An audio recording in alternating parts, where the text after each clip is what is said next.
العزت نے بیوی کو انسان کے لیے سکون کا ذریعہ بنایا ہے، اور اگر بیوی یہ سکون نہ دے رہی ہو اور بے سکونی کا ذریعہ بن رہی ہو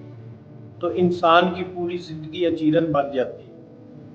اور ایسی عورت سے اللہ کے رسول صلی اللہ علیہ وسلم نے پناہ مانگی ہے، اللہم انی اعوذ بک من امرأۃ تشیبنی قبل المشیب، اے اللہ میں ایسی عورت سے پناہ مانگتا ہوں کہ جو مجھے وقت سے پہلے ہی بوڑھا کر دے۔ اللہ کے رسول صلی اللہ علیہ وسلم نے بد اخلاق اور بد زبان بیوی سے پناہ مانگی ہے، کیونکہ اگر بیوی بد اخلاق ہو اور بد زبان ہو اور خاوند کی نافرمان ہو تو اس وقت جو ہے وہ خاوند جو ہے وہ اپنے بڑھاپے سے پہلے ہی بوڑھا ہو جاتا ہے۔ اب آپ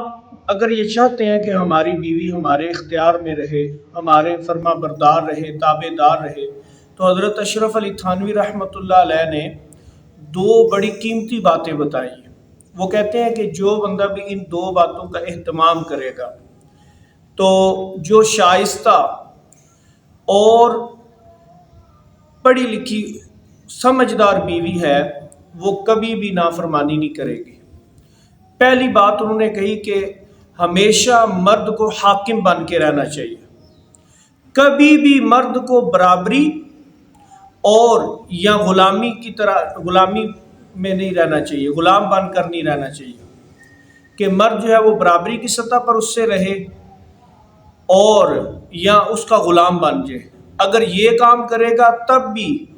بیوی جو ہے وہ کبھی اس کی تابع دار نہیں بنے گی۔ پہلی بات یہ کرنی ہے کہ مرد نے حاکم بن کے رہنا ہے کہ حتمی فیصلہ اور حتمی بات اور حتمی حکم جو ہے وہ صرف خاوند کا چلے گا اور بیوی کا اس میں حتمی بات نہیں چلے گی۔ بیوی محکوم بن کے رہے گی اور اپنے خاوند کے حکم کی تابع دار رہے گی۔ اور یہاں حاکم سے مراد وہ حاکم نہیں ہے کہ جو ظلم کر لے، بلکہ دوسری ایسی قیمتی بات بتائی کہ دوسری بات جو بتائی بیوی کو تابع دار کرنے کے لیے، وہ حضرت نے فرمایا کہ اس کی دلجوئی کرے۔ دلجوئی کیسے کرے کہ اس کے نان و نفقہ کے اندر کنجوسی نہ کرے، بلکہ اللہ نے جتنی وسعت دی ہوئی ہے تو اپنی بیوی پر اپنی وسعت کے مطابق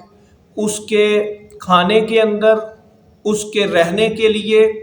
اور اس کے کپڑوں کے اندر خوب وسعت کرے، اور اس معاملے میں بیوی کی خوب دلجوئی کرے۔ تو جو بندہ بھی یہ دو کام کرے گا، ایک تو حاکم بن کے رہے، دوسرا بیوی کی دلجوئی کرتا رہے، اس مال خرچنے میں اس پر کنجوسی نہ کرے، تو حضرت فرماتے ہیں کہ یہ بندہ جو کام کر لے گا تو بیوی جو ہے وہ امید ہے کہ اگر شائستہ اور نیک فطرت ہوگی تو وہ ضرور اس کی تابع دار بن جائے گی۔